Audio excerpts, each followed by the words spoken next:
નમસ્કાર, હું છું પ્રિયા અને તમે જોઈ રહ્યા છો જનતા કી જાણકારી ન્યૂઝ।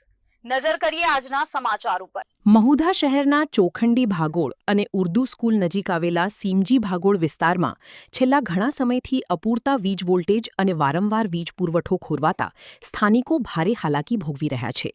આ મુદ્દે અરજદાર શાહિદ ખાન મિયા ખાન પઠાણ એડવોકેટ તથા મહુધા નગરપાલિકાના પૂર્વ ઉપપ્રમુખ દ્વારા મધ્ય ગુજરાત વીજ કંપની લિમિટેડના મહુધા સબડિવિઝન કચેરીના નાયબ ઇજનેરને લેખિત રજૂઆત કરવામાં આવી છે।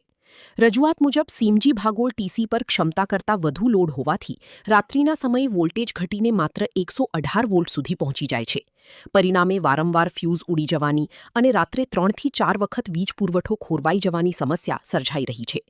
ઉનાળાની ગરમીમાં નાના બાળકો, વૃદ્ધો અને સ્થાનિકોને ભારે મુશ્કેલીઓનો સામનો કરવો પડી રહ્યો છે।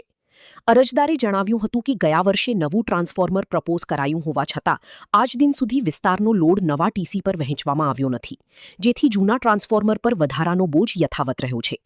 સ્થાનિકોએ બંને ટ્રાન્સફોર્મર વચ્ચે લોડ બેલેન્સ કરી તાત્કાલિક સમસ્યાનું નિરાકરણ લાવવાની માંગ ઉઠાવી છે।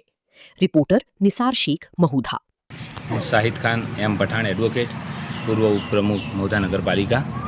હાલ મહુધા નગરમાં લાઇટની વારંવાર સમસ્યા રાત્રિ દરમિયાન થઈ રહી છે, કારણ કે લોડની સમસ્યાને લીધે રાત્રે દરમિયાન લાઇટો જતી રહે છે ને લોકો ગ્રામજનો વારે ઘડી હેરાન પરેશાન થઈ રહ્યા છે, બરાબર। જેના સંદર્ભમાં આજે જીબીમાં રજૂઆત કરી કે જેમ બને તેમ તમે લોડ વધારાની પ્રોસેસ કરી ને ગામમાં સગવડ થાય લાઇટની, એ પ્રમાણે કામગીરી પૂરી કરો।